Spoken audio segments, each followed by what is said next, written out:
प्रिय मित्रों नमस्कार। ब्रज के भक्तों की श्रृंखला में आज श्री फूल बाबा जी वृंदावन की कथा हम सुनेंगे। तो आइए सुनते हैं श्री फूल बाबा जी वृंदावन। श्री इंदुभूषण वसु का जन्म संवत 1979 में बंगाल के जिला बाखरगंज में हुआ।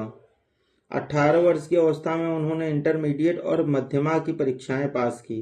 इन परीक्षाओं में उत्तीर्ण होने के पश्चात भौतिक उन्नति के सारे मार्ग उनके लिए खुल गए।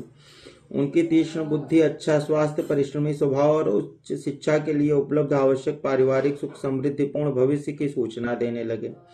कोई कहता कि वे उच्च कोटि के विद्वान बनेंगे, कोई कहता कि वे एक सफल वकील या बैरिस्टर बनेंगे, कोई कहता कि वे एक यशस्वी समाज सेवक और नेता बनेंगे, पर कोई भी कल्पना न कर सका कि वे 20-22 वर्ष की अवस्था में ही वृंदावन के बांके बिहारी के श्रृंगार के लिए फूलों की चोरी करने वाले फूल बाबा बनेंगे।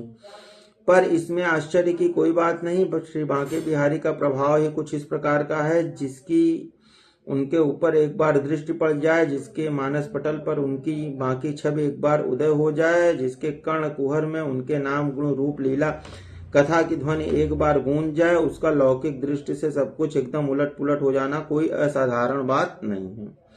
इंदुभूषण के पिता श्री निशिकांत बस बड़े कृष्ण भक्त थे, इसलिए वृंदावन के बांके बिहारी से अल्पावस्था में उनका परिचय हो जाना स्वाभाविक था। जब से उनका परिचय प्राप्त हुआ तभी से उन्हें प्रतीत होने लगा कि उनके यथार्थ बंधु आत्मीय स्वजन वे ही हैं। उनका धाम ही अपना धाम है, उनकी सेवा ही अपना धर्म है। जैसे तैसे विद्यार्थी जीवन के कुछ दिन व्यतीत कर 20 वर्ष की अवस्था में वे कलकत्ते के नगेंद्र मठ के विष्णु स्वामी संप्रदाय के संत श्रीयुत ध्यान प्रकाश जी महाराज से गोपाल मंत्र में दीक्षा लेकर व्रज चले गए। गुरुदेव ने नाम रखा श्री ज्योति प्रकाश दास जी, पर व्रज में वे फूल बाबा के नाम से पुकारे जाने लगे, क्योंकि सेठों के बगीचों से बिहारी जी के श्रृंगार के लिए फूल चुरा कर लाना ही उनकी मुख्य सेवा और भजन था। पर बांके बिहारी की फूल सेवा उन्हें ब्रज में आते ही नहीं मिल गई। बांके बिहारी जी की सेवा का रास्ता इतना सहज और सीधा थोड़े ही है, वह भी बांके बिहारी की तरह कुछ बांका टेढ़ा ही है। ब्रज में आकर श्री फूल बाबा कुछ दिन वृंदावन में रहे, फिर सीधे नंदगांव चले गए, यह जानकर कि नंदगांव नंदलाला का निज घर है। वहां सखाओं के साथ खेलते कूदते या गोचारण के लिए नंद भवन से आते जाते उनके दर्शन सहज में हो जाएंगे, पर वहां कहीं भी उनके दर्शन न हुए। जब खोज कर तब उन्होंने प्राण त्याग करने का निश्चय कर अनशन आरंभ कर दिया। साधु महात्माओं के बहुत समझाने पर भी अनशन नहीं छोड़ा। तब एक दिन बांके बिहारी जी ने स्वप्न में दर्शन देकर कहा, मेरा दर्शन हट से नहीं प्रेम से होता है, कल यहाँ से उत्तर दिशा में चले जाना। बांके बिहारी जी ने अपना रास्ता आप ही बता दिया। नंदगांव से उत्तर दिशा में बरसाना है। नंदग्राम का प्रकृत रास्ता बरसाना होकर ही है। बरसाना नंदलाल की ह्लादनी शक्ति प्रेम स्वरूपिणी राधा रानी जी का स्थान है। नंदलाल सब प्रकार से प्रेम के अधीन है, इसलिए प्रेम की अधिष्ठात्री देवी राधा रानी के अधीन है। उनके संकेत के बिना कुछ भी कर सकने में लाचार हैं। उनकी कृपा प्राप्त करने के लिए राधा रानी की कृपा प्राप्त करना अनिवार्य है। बाबा ब्रजवान नंदिनी का स्मरण करते हुए बरसाने की ओर चले गए। वे जैसे ही सिंह द्वार पर पहुंचे, उन्होंने देखा एक व्यक्ति उनके लिए राधा रानी के प्रसाद का थाल लेकर वहां खड़ा है। राधा रानी को इस रूप में बाबा का स्वागत करना ही था, क्योंकि उन्हें स्वयं नंदलाल ने उनकी शरण में जाने के लिए प्रेरित किया था। राधा रानी का दिव्य प्रसाद प्राप्त कर उन्होंने अपना कई दिनों से चला आ रहा अनशन समाप्त कर दिया। उस प्रसाद को प्राप्त कर उन्हें एक नया बल, नई स्फूर्ति प्राप्त हुई। उन्हें लगा कि करुणामयी राधा रानी की शरण में जाते ही उन्होंने अपना करुणा वारिध उनके ऊपर उड़ेल दिया। वे इस प्रकार उनके करुणा वारिध से अभिषिक्त हो उनके भाव में दिन रात डूबे रहकर बरसाने के निर्जन और सुरम्य सांकरी खोर में भजन करने लगे। वे हर समय भाव समाधि में डूबे रहते। उनके आहारात की चिंता भी स्वयं राधा रानी को करनी पड़ती। वे कभी किसी को प्रेरणा देकर प्रसाद उनके पास पहुंचा दिया करती थी। कभी कभी तो स्वयं भी ब्रजवासी बालिका के रूप में खाने की सामग्री लेकर उनके पास उपस्थित होती। राधा रानी को इस प्रकार कष्ट करते देख उन्होंने मधुकरी के लिए जाना आरंभ कर दिया। कुछ दिन सांकरी खोर में भजन करते और राधा रानी की अनुपम कृपा का अनुभव करते हुए बीत गए तो उन्होंने बांके बिहारी की याद उनको फिर से द्वेलित करने लगी। वे राधा रानी का कृपा आशीर्वाद लेकर वृंदावन पहुंच गए।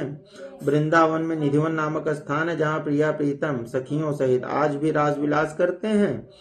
आज भी उनके भाग्यवान भक्त वहां उनके दर्शन कर कृतार्थ होते हैं।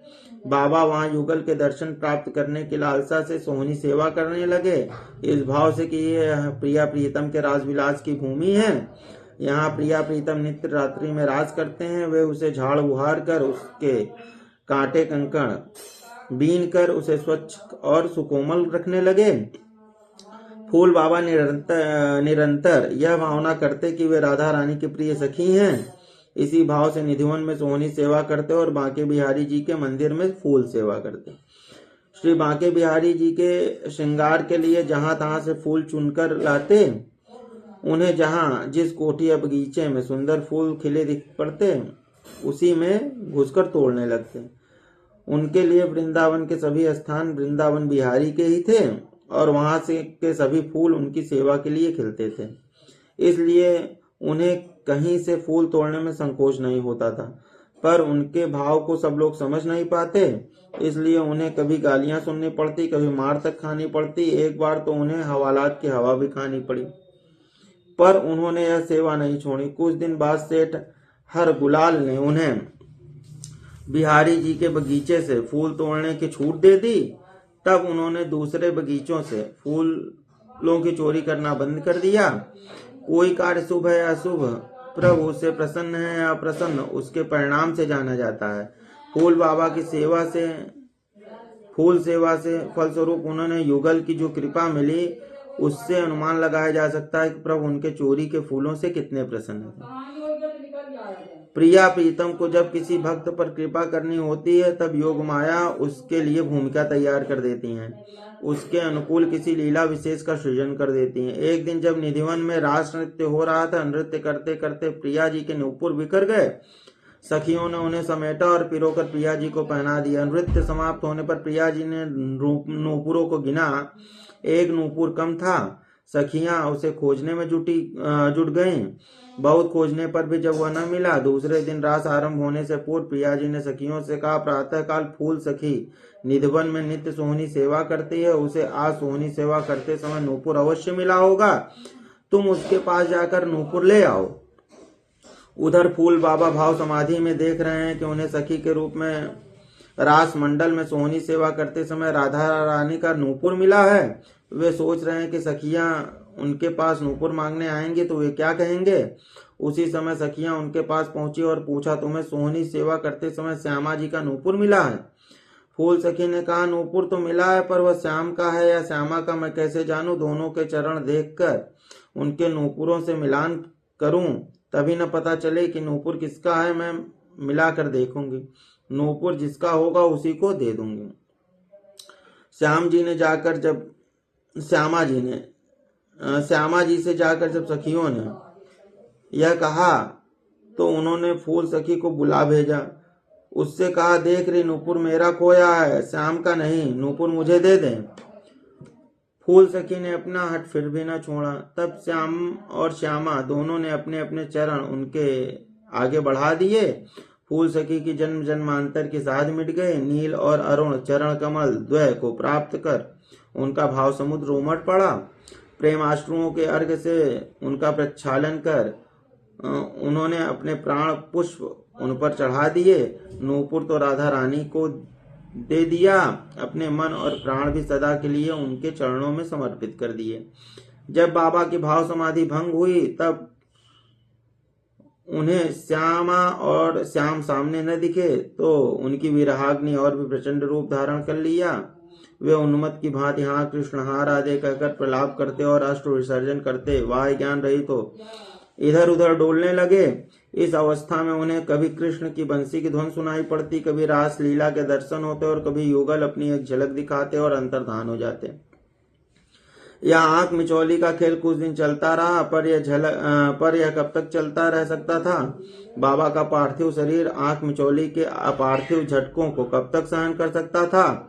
संवत 2003 आश्विन का महीना था। प्रभु ने अपने नित्य धाम में बुला लेने का विचार किया।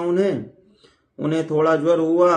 उनके साथ साथ उन्हें आभास हुआ कि प्रभु उन्हें अपने निकट बुला लेने के लिए व्यग्र हो रहे हैं। उन्होंने सेवा कुंज और ज्ञान गुदड़ी की रज मंगवाकर बिहारी जी के बगीचे में अपने लेटने के लिए रज की सैया बनवाई। उस समय बिहारी जी पधारे उन्हें ले जाने को। उसी समय उन्होंने देखा और गुड़ का भोग लगाकर उनका सत्कार किया। सेवकों से कहा हाथ धुलाने को। सेवक हाथ धुलाते समय हाथ गुड़ से सना देख अवाक हो गए। जैसे बिहारी जी उन्हें ले जाने को जल्दी कर रहे हो, हाथ धोकर वे तुरंत रज सैया पर लेट गए। सेवकों ने महामंत्र कीर्तन शुरू किया। बिहारी जी का चरणामृत उनके मुख में दिया। बिहारी जी अपने साथ ले गए उन्हें। उनका पार्थिव शरीर ब्रज रज पर पड़ा रहा। अपार्थिव सिद्ध देह नित्य लीला में प्रवेश कर गया। बाबा की फूलों की चोरी का यह परिणाम, यहाँ कारागार वहाँ मुक्ति और नित्य लीला का सुख अपार। कितना अंतर है व्यवहार और परमार्थ के दो दृष्टिकोणों में। धन्यवाद भक्तों। ब्रज के भक्तों की श्रृंखला में आगे किन्हीं संत और महात्मा की कथा हम आपको और सुनाएंगे। धन्यवाद।